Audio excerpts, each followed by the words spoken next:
আজকে দ্য ডিবেটে যা বিষয় নিয়ে আমরা কথা বলবো সেটা এই মুহূর্তে ভীষণ সেন্সিটিভ জায়গায় দাঁড়িয়ে রয়েছে, কারণ কালীঘাটের কাকু কথা বলেছেন। কাকুর কণ্ঠ পরীক্ষার যাবতীয় প্রক্রিয়া সমাপ্ত, এবার শুধু টেস্ট হবে আর তার রিপোর্ট হাতে আসার পালা। আজকে বেলা 1টা নাগাদ শুনানি রয়েছে কলকাতা হাইকোর্ট, এবং তার আগে এই টেস্ট রিপোর্ট ভীষণ গুরুত্বপূর্ণ। নিয়োগ দুর্নীতি মামলার ক্ষেত্রে রিপোর্ট ভীষণ গুরুত্বপূর্ণ। কাকুর কণ্ঠস্বরে কোন প্রভাবশালী নাম লুকিয়ে রয়েছে এই মুহূর্তে ইডির কাছে এটাই সবথেকে বড় প্রশ্ন, সবথেকে বড় প্রশ্ন রাজ্যবাসীর জন্য। গতকাল এসএসকেএম হাসপাতাল থেকে কালীঘাটের কাকুকে নিয়ে যাওয়া হয় জোকা ইএসআইতে, এবং সেখানে তার শারীরিক পরীক্ষা হয়। 4 সদস্যের মেডিকেল বোর্ড গঠন করা হয়। বিভিন্ন চিকিৎসকরা সেখানে ছিলেন মনোবিদ। তারা পরীক্ষা করেন কাকুকে, এবং তারপরে তার সমস্ত রকম শারীরিক পরীক্ষা নিরীক্ষা, এই সমস্ত কিছুর পরে ফিট সার্টিফিকেট আসার পরে তাকে কণ্ঠস্বর নমুনার জন্য নিয়ে যাওয়া হয়, নমুনা সংগ্রহের জন্য নিয়ে যাওয়া হয়। কাকু কথা বলেন, নেওয়া হয় নমুনা, এবং তারপরে তাকে আবারও এখান থেকে বার করে এসএসকেএম হাসপাতালে নিয়ে যাওয়া হয়। প্রশ্ন অনেক, উত্তর অধরা। কেন এতদিন পর্যন্ত এসএসকেএম হাসপাতাল সেটাই করে উঠতে পারলো না যেটা 30 মিনিটে ইএসআইতে সম্ভব হলো? কেন ফিট হয়ে যাওয়া কাকুকে আবারও এসএসকেএমে আনা হলো? কেন কার্ডিওলজি বিভাগে এসএসকেএমে বেড দখল করে কাকু পড়ে রয়েছেন, আর দূর দূরান্ত থেকে যারা আসছেন এসএসকেএমে পরিষেবা পাওয়ার জন্য তাদের ফিরে যেতে হচ্ছে? কেউ পাচ্ছেন না বেড, কেউ পাচ্ছেন না ট্রলি। এসএসকেএম হাসপাতালের যে ট্যাগ ইতিমধ্যেই, যে শিরোপা এসএসকেএম হাসপাতালের মাথায় ইতিমধ্যেই লেগেছে, তা হচ্ছে রাজনৈতিক আশ্রয়দাতার ভূমিকায় এসএসকেএম। এক্ষেত্রেও কি আবারও সেই তকমাতেই ভূষিত করতে হবে এসএসকেএমকে? এসএসকেএম এর ভূমিকা নিয়ে প্রশ্ন উঠছে, যদিও শেষ পর্যন্ত কথা বলছে কাকু।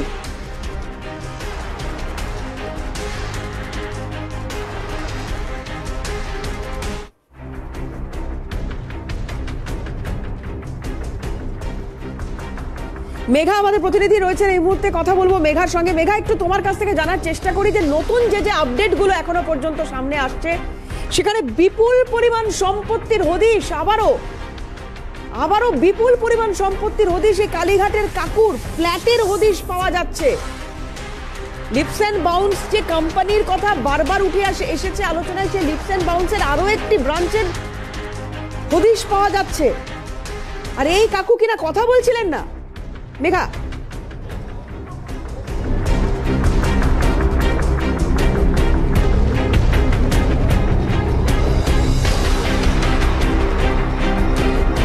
দেবারতী, আমি প্রথমে সম্পত্তির দিকটাতে আসছি। সেটা হচ্ছে ইডির যে রিপোর্ট ইতিমধ্যে তৈরি হয়েছে, যে রিপোর্ট হাইকোর্টে খামবন্দিতে পেশ করা হয়েছে, সেই রিপোর্টে কিন্তু স্পষ্টতভাবে উল্লেখ রয়েছে কালীঘাটের কাকু ওরফে সুজয় কৃষ্ণ ভদ্র, তার 121 কালীঘাট রোডে 3টি সম্পত্তির হদিশ পাওয়া গেছে, 119 কালীঘাট রোডে একটি ফ্ল্যাটের হদিশ পাওয়া গেছে, এবং 121-এর যে 3টি সম্পত্তির কথা বলছিলাম তার মধ্যে 3টি ফ্ল্যাট রয়েছে, যার বর্তমান বাজার মূল্য 40 থেকে 50 কোটি টাকা। অর্থাৎ তোমার মনে থাকবে এর আগে হাইকোর্টে পেশ করা হয়েছিল 8টি সম্পত্তির কথা, এবং সেই 8টি সম্পত্তির বাজার মূল্যও কিন্তু কোটি কোটি টাকা। এবং তারপরে কালীঘাট রোডে দাঁড়িয়ে এই 4টি সম্পত্তি, কালীঘাটে মোট 4টি সম্পত্তির কথা এনফোর্সমেন্ট ডিরেক্টরেটের তরফ থেকে জানানো হয়েছে হাইকোর্টে। এবার আমি শারীরিক অবস্থার দিকে আসি। অর্থাৎ এই মুহূর্তে কালীঘাটের কাকু, তুমি জানো, আজ ঠিক ভোর 3:30-র সময় ফের এসএসকেএম হাসপাতালে 4 নম্বর কেবিনে তাকে নিয়ে আসা হয়। প্রশ্ন, একাধিক প্রশ্ন আজকে 1টার সময় হাইকোর্টে যে শুনানি রয়েছে সেই প্রশ্ন তুলে ধরবেন তদন্তকারী আধিকারিকরা।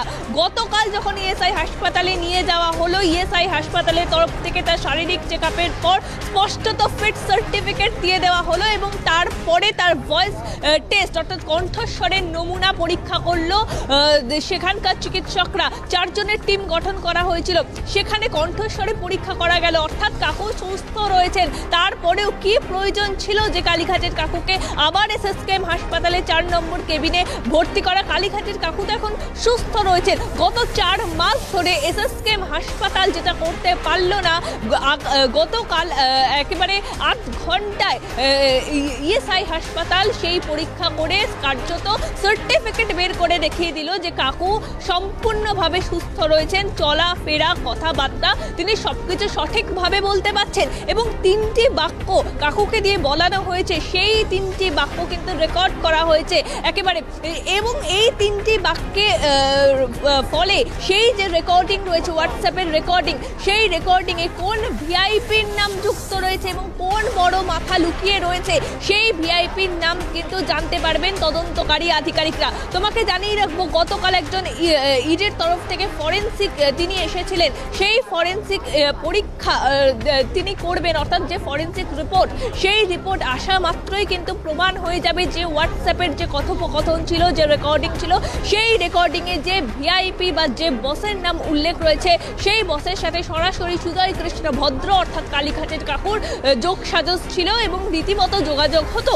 এবং রাহুল বেরা, যার সাথে কথোপকথন হয়েছিল নিয়োগ নিয়ে, নিয়োগ সংক্রান্ত বিষয় নিয়ে, টাকা লেনদেন নিয়ে, যাবতীয় কিন্তু প্রমাণ হয়ে যাবে এই ফরেন্সিক রিপোর্টে। অর্থাৎ এই রিপোর্ট অত্যন্ত গুরুত্বপূর্ণ, যার অপেক্ষায় রয়েছেন তদন্তকারী আধিকারিকরা। অন্যদিকে গতকালের যে ফিটনেস রিপোর্ট, সেই রিপোর্টও কিন্তু আজকে আদালতে জানাবেন যে সুস্থতা থাকা সত্ত্বেও কেন এসএসকেএম হাসপাতালে তিনি থাকবেন। গোটা তদন্তটাকেই কি লুকিয়ে যাওয়ার চেষ্টা বা গোটা তদন্তকে এড়িয়ে যাওয়ার চেষ্টা করছেন সুজয় কৃষ্ণ ভদ্র? একাধিক বিষয় কিন্তু আজকে তুলে ধরবেন তদন্তকারী আধিকারিকরা।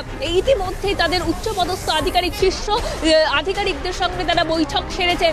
তাদের প্রত্যেকের একটাই প্রশ্ন, যেখানে সময় এগিয়ে আসছে তদন্ত শেষ করার, সেখানে কালীঘাটের কাকুর জন্য এই তদন্ত কেন পিছিয়ে থাকবে? এবং একটা ভয়েস রেকর্ডিং, এই ভয়েস রেকর্ডিং কিন্তু গোটা তদন্তের মোড় ঘুরিয়ে দিতে পারে দেবারতী। অর্থাৎ এই রেকর্ডিং এর রিপোর্ট অর্থাৎ ফরেন্সিক রিপোর্ট অত্যন্ত গুরুত্বপূর্ণ এবং তাৎপর্যপূর্ণ বলে মনে করছেন তদন্তকারী আধিকারিকরা। দেবারতী, আপাতত ধন্যবাদ তোমাকে মেঘা। কথা বলছিলাম, মেঘা আমাদের সঙ্গে ছিলেন এসএসকেএম এর সামনে থেকে, এবং এতগুলো প্রশ্ন, এতগুলো উত্তর কোনোটাই পাওয়া সম্ভব কিনা জানা যাচ্ছে না, কারণ ভূমিকা নিয়ে প্রশ্ন উঠছে, এসএসকেএম এর ভূমিকা নিয়ে প্রশ্ন উঠছে এই কারণ যে টেস্ট 30 মিনিটে সম্ভব, যে টেস্টের প্রক্রিয়া 30 মিনিটে সম্ভব, সেটা কেন এসএসকেএম এ সম্ভব নয়। আজকে ডিবেট শুরু করব এবং আজকে যারা প্যানেলিস্টরা রয়েছেন আমাদের সঙ্গে, তাদের সঙ্গে আলাপ করাবো। কিন্তু তার আগে এই মুহূর্তে যে প্রশ্নগুলো, যার উত্তর আমরা খোঁজার চেষ্টা করব, যে প্রশ্নের সঠিক উত্তর আদৌ রয়েছে কিনা, কে দিতে পারবেন সেই উত্তর, সেটাই জানার চেষ্টা করব। তার আগে কি সেই প্রশ্নগুলো, একে একে একটু সেদিকে নজর রাখবো। দেখুন, 1 নম্বর যে প্রশ্ন আমাদের ভাবাচ্ছে, কণ্ঠস্বর নমুনা দেওয়ার জন্য সুস্থ কালীঘাটের কাকু, তাহলে এতদিন অসুস্থতার কথা বলে কাকুর কণ্ঠস্বরের নমুনা সংগ্রহে বাধা ছিল এসএসকেএম। দ্বিতীয় প্রশ্নের দিকে আবার একটু নজর রাখি। দ্বিতীয় যে প্রশ্নটি ভাবাচ্ছে, জোকা ইএসআই এর মেডিকেল বোর্ড যাকে ফিট সার্টিফিকেট দিচ্ছে, সেই ব্যক্তিকে এসএসকেএম আনফিট সার্টিফিকেট দিল কিভাবে? তৃতীয় প্রশ্নে এবার একটু নজর রাখবো, যে প্রশ্ন ভাবাচ্ছে যে একজন সুস্থ ব্যক্তিকে কেন কেবিনে ভর্তি করা হলো, কেন, কি কারণে? কারণ তো ফিট সার্টিফিকেট উনি ইতিমধ্যে পেয়ে গিয়েছেন ইএসআই থেকে, তাহলে কি কারণে কেবিনে ভর্তি করা হলো? এরপরের প্রশ্ন দেখি, নজর রাখবো সেই প্রশ্নের দিকে। কাউকে আড়াল করতেই কি এসএসকেএম এ আশ্রয় দেওয়া হচ্ছে কাকুকে? তাকে আড়াল করতে কণ্ঠস্বরে কার কথা রয়েছে যে কণ্ঠস্বর সামনে এলেই বিপদ, এবং সেই কারণে এতদিন ধরে আড়াল করা হচ্ছিল, কালীঘাটের কাকুর এই নমুনা সংগ্রহ করতে দেওয়া হচ্ছিল না।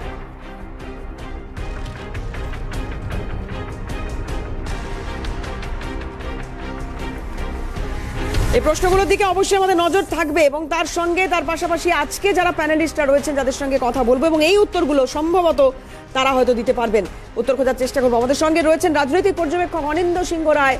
অনিন্দদাকে স্বাগত জানাবো। রয়েছেন বিজেপি মুখপাত্র সজল ঘোষ, সজলদাকে স্বাগত। প্রাক্তন পুলিশ কর্তা অরিন্দম আচার্য রয়েছেন, অরিন্দম বাবুকে স্বাগত জানাবো, এবং রাজনৈতিক বিশ্লেষক ঝন্টু বড়াইক রয়েছেন।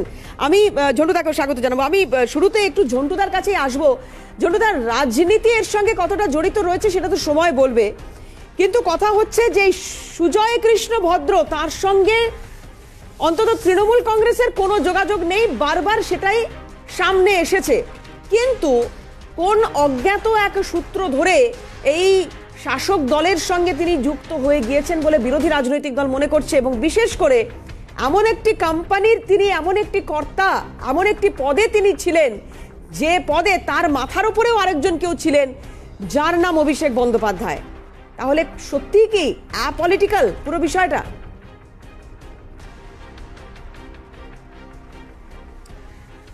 না, সম্ভবত ঝন্টুদার সঙ্গে যোগাযোগ বিচ্ছিন্ন হয়েছে, আমরা চেষ্টা করব ঝন্টুদার সঙ্গে কথা বলার। কিন্তু আমি তাহলে অনিন্দদার কাছে আসি। অনিন্দদা, অ্যাপলিটিক্যাল একটা বিষয় নিয়ে আমরা কথা বলছি কি সত্যি, নাকি সত্যি এটার সঙ্গে রাজনীতি ওতপ্রোতভাবে জড়িত?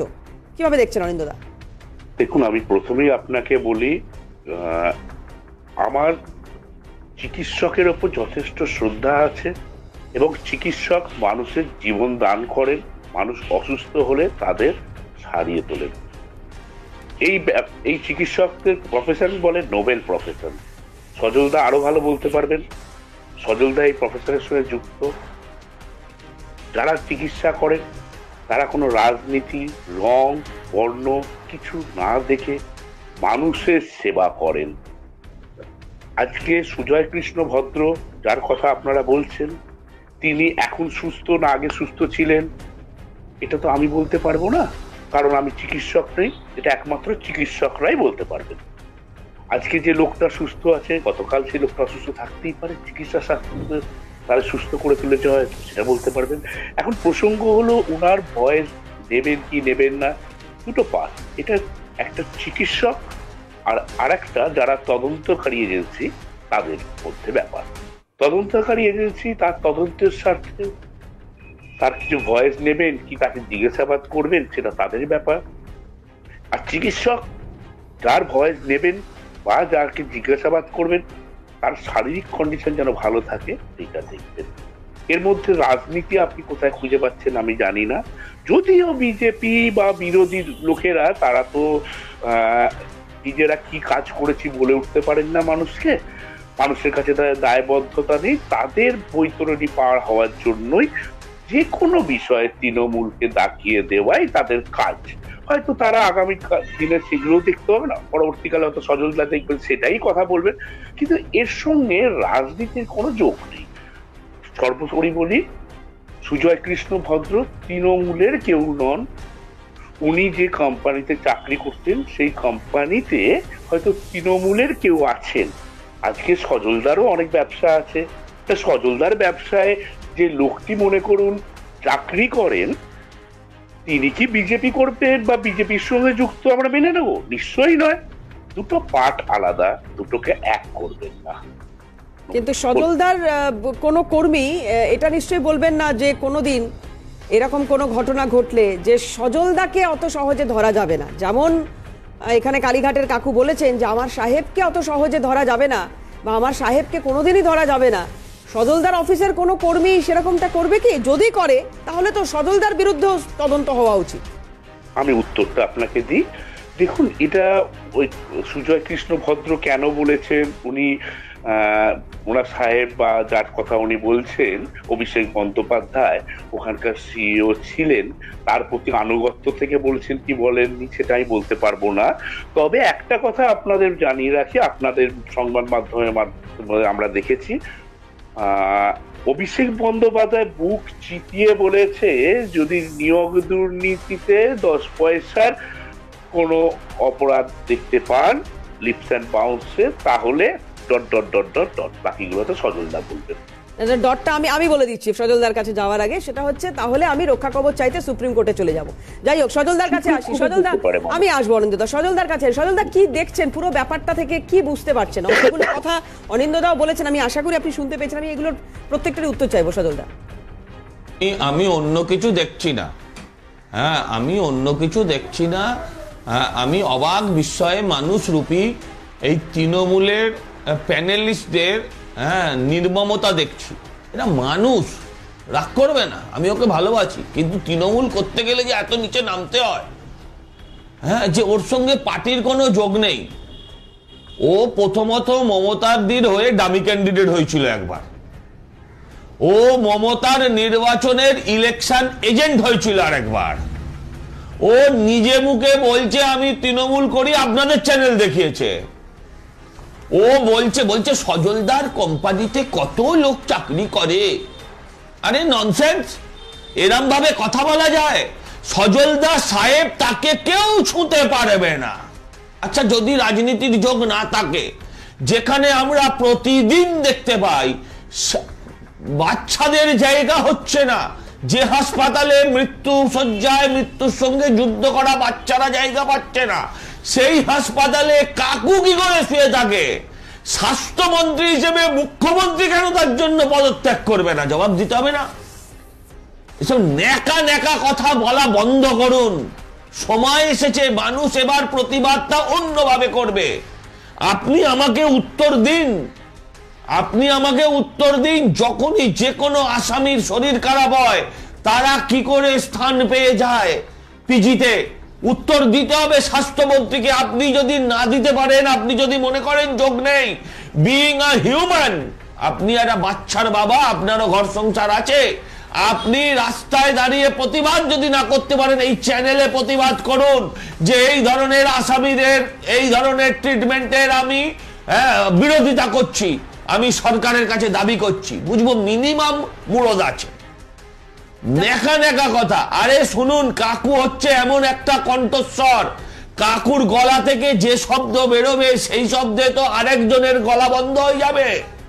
আপনি ভাবুন তো, বলছিল কি dot dot dot dot dot dot নেকা। কবে বলেছিল যে বিন্দু মাত্র যদি অপরাধের সঙ্গে আমি যুক্ত হই, ফাঁসির দড়ি গলায় পড়ে নেব। আরে তোমার ওই নেতার সম্পত্তি বাজেয়াপ্ত করা শুরু করেছে। বাজেয়াপ্ত মানে জানো? বাজেয়াপ্ত করা শুরু করেছে ইডি। তোমার নেতার গলা দিয়ে আর কথা বেরোচ্ছে না। আপনি বোঝেন বাজেয়াপ্ত মানে কি? আপনার সম্পত্তি আমি ক্রোক করে নেব, আপনার সম্পত্তি আমি অধিকার করে নেব, এবং প্রয়োজনে সে সম্পত্তি আমি নিলাম করব। আজকে যারা নিলামে ওঠার অবস্থায় আছে তারা এই সমস্ত বড় বড় কথা বলে। আস্তে আস্তে করে মিষ্টি করে চিবিয়ে কথা বললে মানুষের কাছে নাম্বার পাওয়া যায় না। তৃণমূলের কাছে নাম্বারের আর চেষ্টা করো না দাদা। তোমরা ভদ্র পরিবারের আমি জানি, আমি অনুরোধ করছি, তৃণমূলে আর নাম্বার পাওয়ার চেষ্টা করে কোনো লাভ নেই। বাড়িতে মা বোনও দেখে এই টিভি। এই লোকটা এতদিন ধরে দখল করে আছে, শুধু তাই নয়, এই লোকটা হাজার হাজার ছেলে মেয়ের ভবিষ্যৎ নষ্ট করেছে। আমরা যদি আমাদের পরবর্তী প্রজন্মের কথা না ভাবি, তাহলে পরবর্তী প্রজন্ম পরবর্তীকালে আমাদের ক্ষমা করবে না। তখন মমতা ব্যানার্জিও আসবে না, আর তখন ভাইপোও বাঁচাতে আসবে না।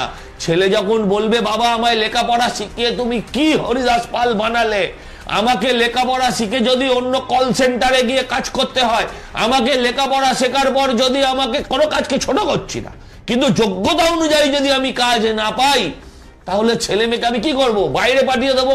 বাইরে পাঠিয়ে দিয়ে লাভটা কি? বাড়িতে তুমি মরে পড়ে থাকবে, চিকিৎসা হবে না। বাড়িতে তুমি মরে পড়ে থাকবে দুদিন, যত দূরত্বের উপর। আমি অরিন্দম বাবুর কাছে যাবো। অরিন্দম বাবু, সার্বিক বিষয়ে আপনার কি মূল্যায়ন প্রথমে একটু জানার চেষ্টা করি আমরা। দেখুন, প্রথম আপনাদের বলি, এই যে ভয়েস কল নিয়ে আজকে যে নাটকটা হলো, প্রথমেই আপনাদের বলতে হবে গুণাফ হলো কম। আপনারা একটা প্রোগ্রাম করেছিলেন, সেখানে আমরা পেপার থেকে বলেছিলাম যে সিএমএস মানে কেন্দ্রীয় agency all formality and as per the direction of honorable court SSKM হসপিটালে গিয়েছিল। এবং কেন গিয়েছিল? যে সেইখানে জনৈক ডক্টর দীপঙ্কর মুখার্জি, আপনার মনে আছে madam, Dipankar Mukherjee and Sujoy Bhadra consent ছিল যে ভয়েস কল নিতে পারে। কিন্তু আশ্চর্যজনক ভাবে আমরা এবং সাধারণ মানুষ, কোটি কোটি মানুষ, সংবাদ মানুষ জানতে পারলাম যে সেই সময় ঈশ্বরের দূত রূপে আবির্ভূত হলো যে পীযূষ রয় ডক্টর। উনি ঠিক সেই সময় গিয়ে বক্তব্য রাখলেন যে মেডিকেল বোর্ড বলছে যে এখন নেওয়া যাবে না। অদ্ভুত ব্যাপার একটা। আপনাদের মধ্যে মনে আছে ফেব্রুয়ারি 2021 সুশান্ত সিং রাজপুত, সেই ঘটনায় আপনাদের অনুষ্ঠানে আমি বলেছিলাম যে সেখানে 33 জনের মধ্য থেকে আজকে কিন্তু সংশ্লিষ্ট ইনভেস্টিগেটিং এজেন্সি হাইকোর্ট নিতে হয়নি, আজকে কিন্তু ভয়েস কল নিয়েছিল। আপনি আমাকে বলুন, 5 মাস অতিক্রান্ত হয়ে গেছে, 5 মাস। আজকে হাইকোর্ট গতকালে একটা ক্যামেরা, যেটা আমরা দেখি ধর্ষণ মামলায় করে কেউ জানতে পারবে না, আমরা জানতে পারছি না, কিন্তু নিল কেন? এমন কিছু গ্রাউন্ড এসেছিল যার জন্য কিন্তু আজকে ভয়েস কলটা আপনাকে বলে দিই ম্যাডাম, সাধারণ কোটি কোটি মানুষ জানতে পারছে যে what is voice call. Voice কলটা হচ্ছে একটা স্যাম্পল নেওয়া হয়, একটা biometric verification by expert of CFSL and others under section evidence act 55 যেটা বলা আছে। এটা কি হচ্ছে আইরিশ স্ক্যান থেকে হয়, আইরিশ স্ক্যান থেকে হয়।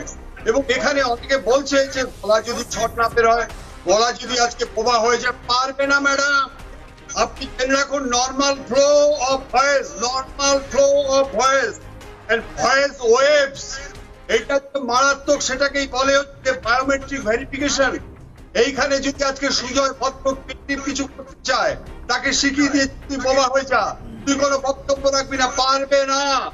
এখানে আপনাকে মনে রাখতে হবে একটা কথা, এখানে হচ্ছে ফিঙ্গারপ্রিন্ট, হ্যান্ডরাইটিং এবং ভয়েস স্যাম্পল যেটা আমরা নিয়ে থাকি, যেটা ইনভেস্টিগেশন নিয়ে থাকে, তার মধ্যে হচ্ছে কি হচ্ছে সেটা কোর্ট পারমিশনে নিতে হয়। ইট ইজ ভেরি ভাইটাল যে ফিঙ্গারপ্রিন্ট হচ্ছে কনক্লুসিভ এভিডেন্স, কিন্তু ভয়েস কল, সিম কার্ড, এসএমএস সমস্ত করোবোরেটিভ এভিডেন্স। এই করোবোরেটিভ এভিডেন্স দরকার কেন? এখানে জানা যাচ্ছে যে এই কাকু জনৈক রাহুল বেরা থেকে আরো অনেক কিছু করছে যেগুলো ডিলিট করে দেয়। এইসব এই যে ভয়েস কলটা, এটা কি আদৌ তার এবং যাকে বলেছে সেই ব্যক্তিকে এবং সে কাকে বলেছে, এগুলো ভীষণ urgently required to reach the গোল। যার জন্য আজকে গতকালকে যে ইনস্ট্রাকশনটা দিয়েছে বলতে হাইকোর্ট আদালত এরকম হবে, যুদ্ধকালীন পরিস্থিতিতে মেইনটেইনিং অল ফর্মালিটি, যাতে কেন্দ্রীয় সরকার কোনো বদনাম না হয়, মোটিভেটলি কিছু করেছে, স্বাস্থ্যের অবনতি করেছে, নানা রকম আমরা দেখতে পাচ্ছি, যাতে না হয় তার জন্য আজকে ভয়েস কল নিয়ে। এই ভয়েস কল কিন্তু আজকে আপনাদের অনেক কিছু বলছে, ভয়েস কল এভাবে হট করতে হবে না।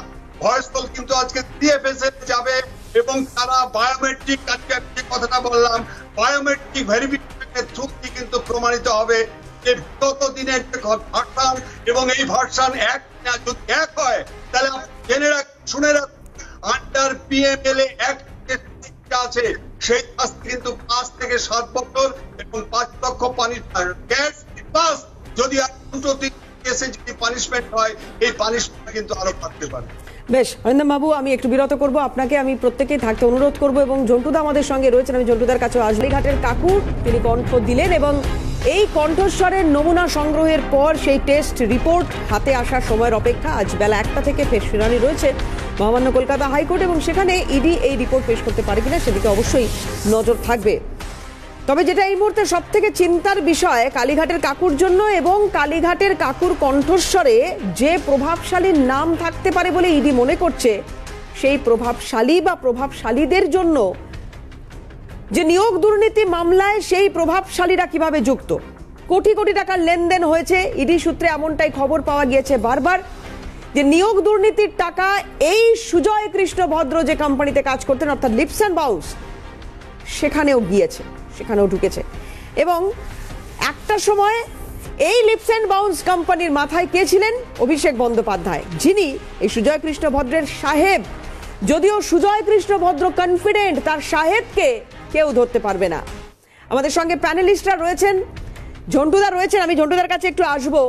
ঝন্টুদা, একটু জানার চেষ্টা করি আপনার কাছে যে এটাকে আমরা কি আখ্যা দেবো? একদম শুরুতেই যে প্রশ্নটা আপনার কাছে রাখতে চেয়েছিলাম, একটা টেকনিক্যাল ফল্টে আপনার কাছে পৌঁছতে পারিনি, পলিটিক্যাল বলবো বিষয়টাকে, নাকি এর মধ্যে এতটাই গভীর রাজনীতি লুকিয়ে রয়েছে যে সাধারণ মানুষ সে তল খুঁজে পাচ্ছে না, তল খুঁজে পাবে না?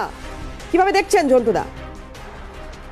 বলি যে একটা সংশোধন করে নিচ্ছি, তুমি বললে অভিষেক বাবু সিও ছিল, অভিষেক বাবু কিন্তু সিও প্রেজেন্ট, কি ম্যানেজারিয়াল পার্সন এখনো। ইভেন 2019-এর শেষ যে নির্বাচনে তিনি প্রতিনিধিত্ব করেছিলেন, সেখানে কিন্তু এফিডেভিটে কিন্তু তিনি বলেননি আমি একটি প্রফিট মেকিং কোম্পানির সিও, অর্থাৎ কনফ্লিক্ট অফ ইন্টারেস্টের জায়গাটায় একজন জনপ্রতিনিধি হওয়ার জন্য যে ন্যূনতম যোগ্যতা, সেটা কিন্তু তিনি ভায়োলেট করেছেন, জানাননি, প্রথম কথা।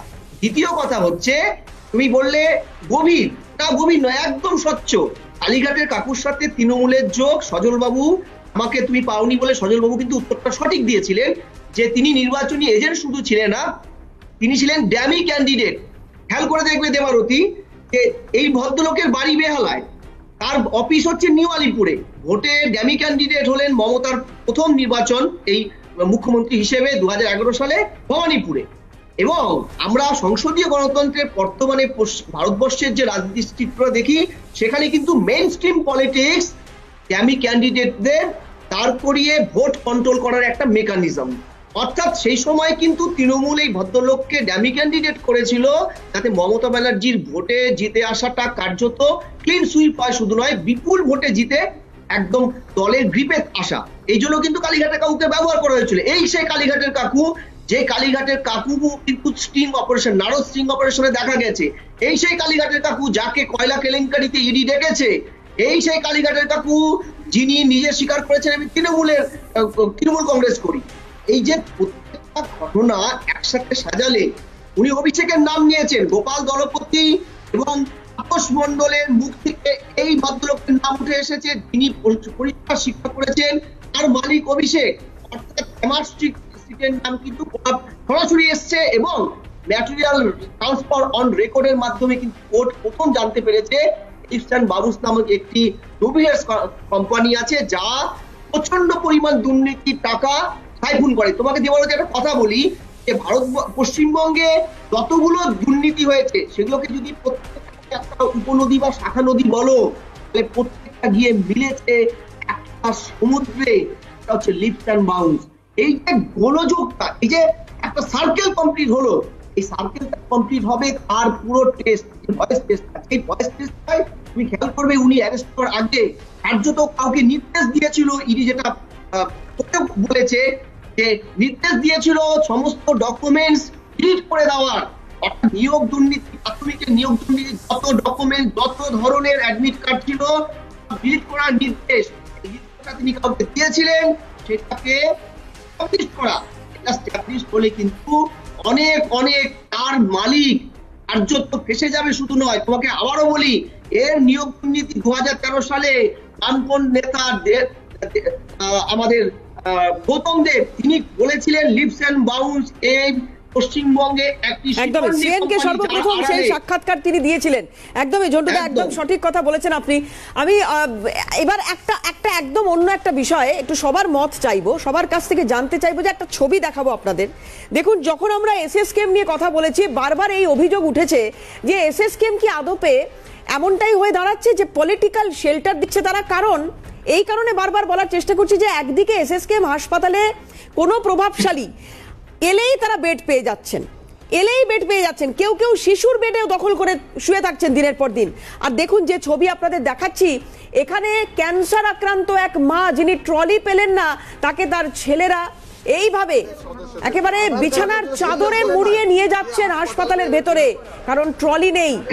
এই ছবিটাই কি ভবিতব্য?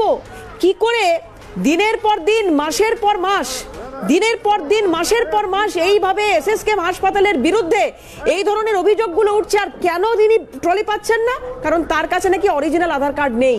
ভাবা যায়, আজকে আমরা চাঁদে পৌঁছে যাচ্ছি যেখানে, সেখানে দাঁড়িয়ে একজন মানুষ তিনি পরিষেবা পাচ্ছেন না, তার কাছে অরিজিনাল আধার কার্ড নেই বলে এসএসকেএম হাসপাতালের বিরুদ্ধে মারাত্মক অভিযোগ উঠছে।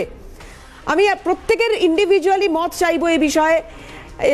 প্রথমে একটু অরিন্দম বাবুর কাছে আসি। অরিন্দম বাবু, আমি আপনার কাছে একটু জানতে চাইবো বিষয়টা সম্পর্কে যে এই হাসপাতালগুলো, স্বাস্থ্যমন্ত্রী তো দেখছেন সবই, এমন তো নয় যে ঘুমিয়ে রয়েছেন, এমন তো নয় যে উনি বুঝতে পারছেন না কোথায় কি ঘটছে। স্বাস্থ্যমন্ত্রী সব দেখছেন, সব বুঝছেন, তারপরেও শুধু প্রভাবশালীরাই বেড পাবে। অরিন্দম বাবু, এই মায়েদের কি হবে তাহলে? ওই শিশুদের কি হবে তাহলে? কিভাবে দেখছেন অরিন্দম বাবু?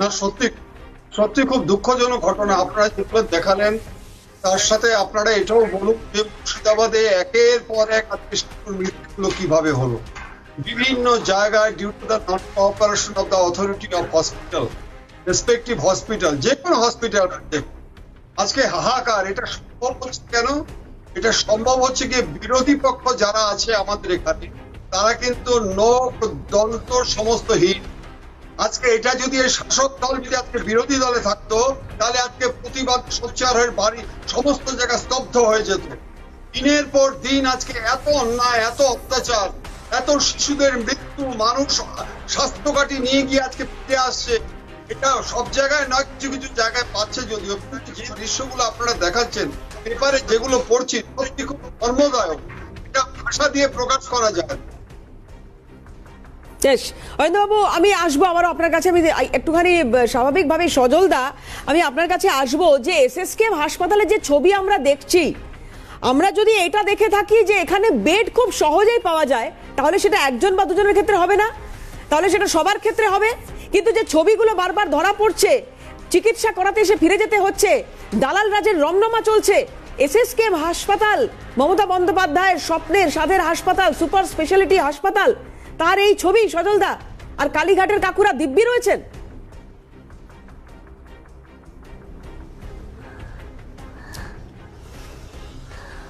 মায়ের মাংস খাওয়া শাসকের রাজ্যে এই ধরনের ঘটনা দেখে বিচলিত হওয়ার কিছু নেই।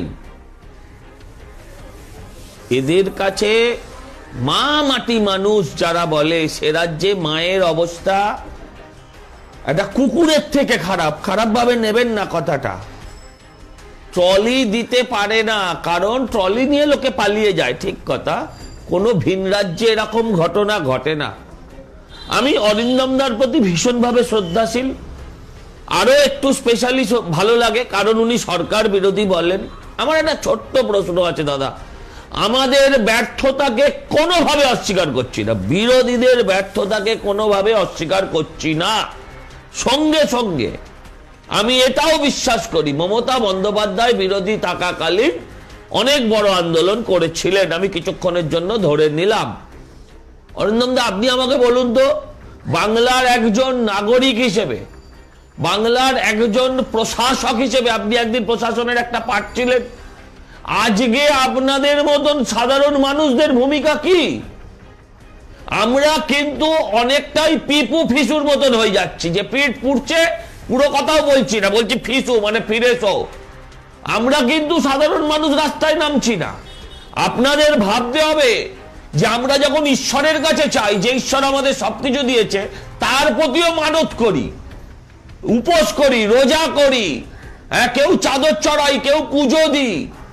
কিন্তু আমরা যখন এই সরকারের পরিবর্তন চেয়ে একটা ভালো সরকার, একটা দায়িত্বশীল সরকার আনার কথা বলছি, তখন শুধু আমরা পাড়ার রকে বসে ভাষণ দিই আর আমরা অল্প কিছু মানুষ টিভির সামনে চিৎকার করি। আমাদের দায়বদ্ধতা নেই। বাংলার মেয়েরা রাস্তায় নেড়া হচ্ছে, বাংলার মায়েদেরকে এরকম বস্তা করে টেনে নিয়ে যাচ্ছে, বাংলার মেয়েদের মৃতদেহ পুলিশ কুকুরের মতন টেনে নিয়ে যাচ্ছে, প্রতিদিন মানুষ খুন হচ্ছে, আমরা বাংলার মানুষ টিভিতে দেখছি আর কি খারাপ কি খারাপ কি খারাপ বলছি। আমাদের মানুষের দায়বদ্ধতা নেই। আমি মানছি, আবারও মানছি, রাজনৈতিক দলের ব্যর্থতা আছে, কারণ রাজনৈতিক দলের অনেক সীমাবদ্ধতাও থাকে।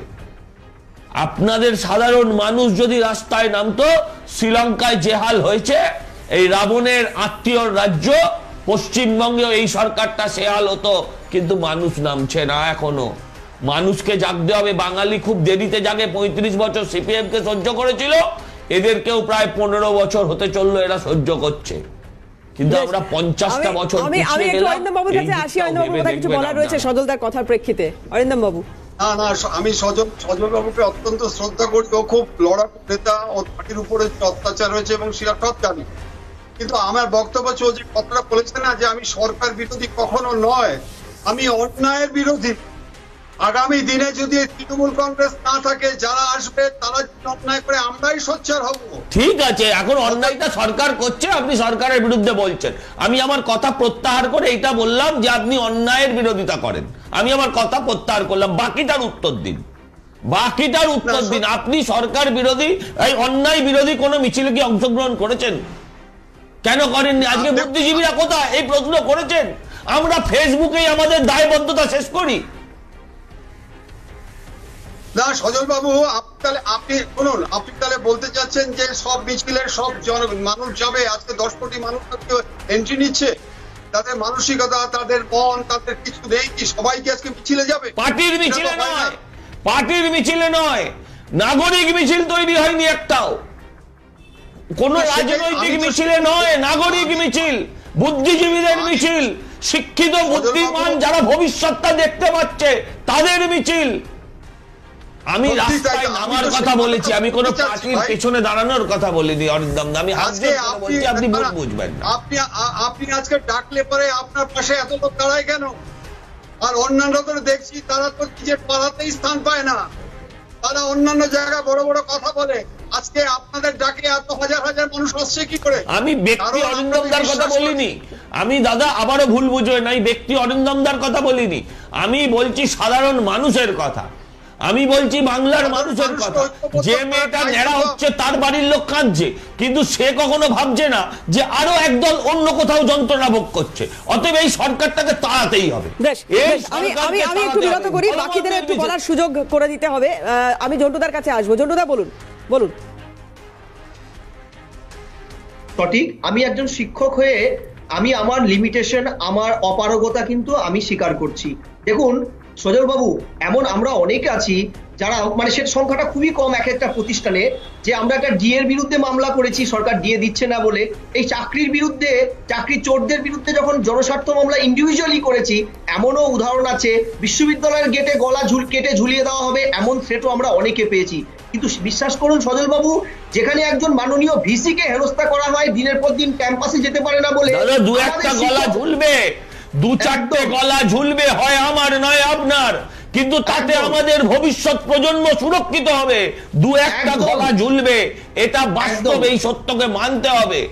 একদম। আমরা সবাই ভাবছি যে দেশে ক্ষুদিরাম জন্ম নিক, বিনয় বাদল জন্ম নিক, হ্যাঁ দেশে সুভাষচন্দ্র বোস জন্ম নিক, শুধু নিজের ঘরে নয়, পাশের বাড়িতে। তারা লড়বে, আমি সফলতা পাবো। ক্যাম্পাসে মাননীয় ভিসি ঢুকতে না পারলেও আমাদের শিক্ষকদের কতজন নামিয়ে দাঁড়িয়ে ক্যাম্পাসে দাঁড়িয়ে তাকে সাদরে গ্রহণ করে নিয়েছি যে আপনি আসুন, আমরা লাঠি হাতে, আমরা কলম তুলি না, শুধু লাঠি হাতেও দাঁড়াতে পারি। একদম তাই। আমি আবার একটু কালীঘাটের কাকুতে ফিরতে চাইবো। আসলে সজলদা, এই বিনয় বাদল, দীনেশ, এই মানে এই বরেণ্য মানুষদের নাম বলার পরে কালীঘাটের কাকুতে ফিরতে হচ্ছে, এটা আমার জন্য লজ্জার। যাই হোক, তবু ফিরতে হবে। অনিন্দদার কাছে আসবো। অনিন্দদা, খুব মানে প্রাসঙ্গিক একটা বিষয় আমার মাথায় এলো, সেটা হচ্ছে যে 15 বছরে তো পুরোনো গাড়িরও সার্টিফিকেট বার করতে হয়, ফিট সার্টিফিকেট বার করতে হয়। তো 15 বছর তো প্রায় হতে চললো এই সরকারটার। ফিট সার্টিফিকেট যদি আর না দেয় এ রাজ্যের মানুষ, কি হবে, কি করবেন? প্রথমত কথা হচ্ছে, সজলদার অনেক কথা শুনছিলাম, সজলদা খুব ভালো বলে, সজলদার আমি কথা খুব শুনি, কিন্তু সজলদারও কিছু বাধ্যবাধকতা আছে, অনেক কথাই মিথ্যে বলতে হয়। এক এক করে আসছি, তার আগে আপনার কথাটা বলে নিই। 2000 এর আগে আমরা বিধানসভা ইলেকশনে আমরা দেখেছিলাম মানুষ কাকে ফিট সার্টিফিকেট দিয়েছে, কাকে দেয়নি। আমরা বিশ্বাস করি গণতন্ত্রকে, গণতন্ত্রতে মানুষই শেষ কথা বলে। আগামী দিনে মানুষই তৃণমূল কংগ্রেসকে রাখতে পারে, মানুষ তৃণমূল কংগ্রেস সরাতে পারে। মানুষ যদি মনে করেন যে তৃণমূল কংগ্রেস তাদের জন্য উপকার করেছে, এই সজলদার মতো লোকেরা যতই চিৎকার করুক, যতই বড় বড় কথা বলুক, যতই জ্ঞানের কথা বলুক, মানুষ তাদের প্রত্যাহার করবে। আর যদি মানুষ মনে করে যে না, তৃণমূল কংগ্রেস ভুল করছে, অন্যায় করছে, মানুষের উপর অত্যাচার করছে, সজলদা যে কথাগুলো বলছেন সেগুলো ঠিক বলছেন। নরেন্দ্র মোদী 2 কোটি চাকরির প্রতিশ্রুতি দিয়েও চাকরি না দিয়েও ঠিক কথা বলছেন। নরেন্দ্র মোদী গ্যাসের দাম বাড়িয়ে দিয়েও ঠিক করেছেন। নরেন্দ্র মোদী পেট্রোলের দাম বাড়িয়ে দিয়েও ঠিক করেছেন। নরেন্দ্র মোদী যতগুলি প্রতিশ্রুতি দিয়েছেন যে আমি বাইরে থেকে যত কালা ধন আছে সব নিয়ে চলে আসবো, তার সত্ত্বেও 5 টাকা আনার মুরদ নেই, সেটাও ঠিক করেছেন। এবং যদি যারা ধর্মের নামে রাজনীতি করে তারা ঠিক করেছেন। মানুষ জনার্দন, মানুষ যদি মনে করে তাই হবে, তবে বাংলার তথা ভারতের মানুষকে এত বোকা ভাবার কোনো কারণ নেই। ভারতের মানুষ তথা বাংলা তথা ভারতের মানুষ রাজনৈতিক সচেতন, সমাজ সচেতন মানুষ। তারা নিশ্চয়ই তাদের গণতান্ত্রিক অধিকারটা ঠিক ব্যালট বক্সের মধ্যে দিয়ে আসবেন এবং পরবর্তীকালে দেখবেন কে জিতেছে। এবার রইল কয়েকটা কথা। আপনাকে যেটা বলছেন এসএসকেএম আপনারা দেখাচ্ছিলেন, খুবই দুঃখের জিনিস। আচ্ছা, এসএসকেএম এ কি ট্রলি নেই? আপনাদের সাংবাদিককে জিজ্ঞাসা করবেন তো, ফটোগ্রাফার সাংবাদিক যারা গেছেন ট্রলি আছেন কিনা। এখন ট্রলি না পেয়ে আমি দেখলাম খুব দুর্ভাগ্যজনক ঘটনা মধুরিমা, আমি খুব কষ্ট পেলাম। মানে এর বডিটা, মায়ের বডি না, ডেড বডি না, এমনি বডিটা উনাকে রাস্তায় রেখেছে, আপনার ক্যামেরার স্টার্ট করছে বলে এবার তুলুন, তারপর তুলছে। এটা কি সিনেমা হচ্ছে, শুটিং হচ্ছে মধুরিমা? এটা দেখানোর জন্য কি আমি বিষয়টা বুঝতে পারলাম না। আপনি বোধহয় সঠিকভাবে খবরটা উপস্থাপন করেননি। অরিজিনাল আধার কার্ড না থাকায় মাকে ছেলেদের হাতে করে এইভাবে বয়ে নিয়ে যেতে হচ্ছে, একটা চাদরে মুড়ে মাকে এইভাবে বয়ে নিয়ে যেতে হচ্ছে। ট্রলি তো ডেফিনেটলি আছে এসএসকেএম হাসপাতালে, ডেফিনেটলি আছে, সমস্ত কিছু ডিজিটাল করা হয়েছে স্বাস্থ্যসাথী থেকে, তাহলে তো এটা করার কথা।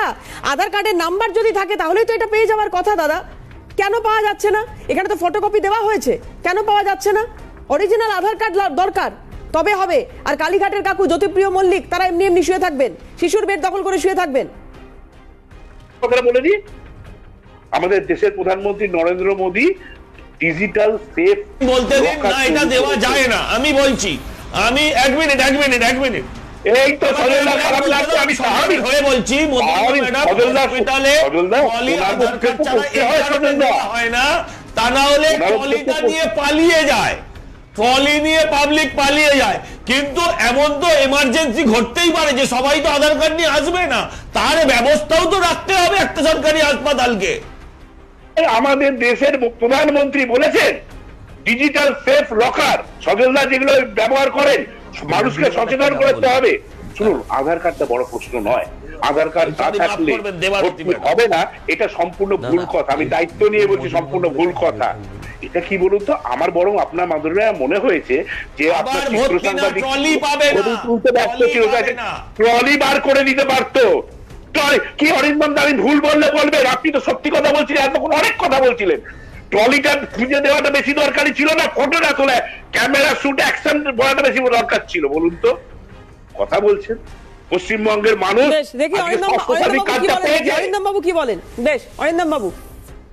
আচ্ছা, সেই ক্যামেরায় রেগে গিয়ে ফোন করে যাচ্ছে অরিন্দম। হ্যাঁ হ্যাঁ বলুন। বলছি অরিন্দম বাবুকে আমি বলি যে আমাকে বিভিন্ন কারণে আজকে হসপিটালে যেতে হয়, ফর অ্যাডমিশন বলুন, অনেক হসপিটালে যেতে হয়, এবং সেটা ট্রলি প্রস্তুত নয়, সাধারণ পরিষেবা। আপনি গিয়ে দেখবেন ওখানে একটা নাম্বার দেওয়া আছে, যে কোনো দালালের থেকে মুক্ত হন, ফোন করুন। আমি অরিন্দম বাবুকে জিজ্ঞাসা করছি, ওই নাম্বারটা ফোন করুন, বিয়ে বাড়ির সানাইয়ের মতো বাজে। এবং আমরা লড়াকু ছেলে, হ্যাঁ আমরা এই সরকারেরই অনেকের হেল্প নিয়ে অনেককে ভর্তি করাই, ব্লাড পাওয়া যায় না, ব্লাড অন্যান্য জায়গা থেকে কালেক্ট করতে হয়। এগুলো কি আপনি হয়তো অরিন্দম বাবু অনেকদিন জাননি, অরিন্দম বাবু আপনি হয়তো অনেকদিন জাননি, পিজি হসপিটালে সহায়তা কেন্দ্র আছে বিভিন্ন জায়গায়। দেখা যাক, যে মরণাপন্ন রোগী যার খুব খারাপ অবস্থায় একজন হাসপাতালে যাচ্ছেন, তখন তিনি গিয়ে সহায়তা কেন্দ্র খুঁজবেন নাকি তিনি সেইটা তো সময় বলবে। অরিন্দম, সবারই খারাপ দিন আসতে পারে, দেখা যাক কি হয় আগামী সময়।